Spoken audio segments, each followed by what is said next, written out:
షహాజీ భోన్స్లే ఆయన తండ్రి. ఆ జీజీబాయి పరదేవతని గొప్ప ఆరాధన చేసింది. అమ్మా, ఎక్కడ చూసినా అకృత్యాలే, ఎక్కడ చూసినా అరాచకమే, ఎక్కడ చూసినా సనాతన ధర్మాన్ని అణిచివేయడమే. ఇటువంటి స్థితిలో ఈ ధర్మాన్ని కాపాడడానికి ఒక కుమారుణ్ణి నాకు కటాక్షించమని ప్రార్థన చేసింది.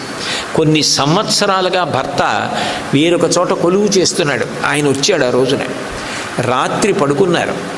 పడుకుంటే ఒక సిద్ధపురుషుడు ఒకడు కల్లో కనపడి ఎదురుగుండా వచ్చి నిలబడినట్లుగా అనిపించింది ఆ షహాజీ భోన్స్లేకి.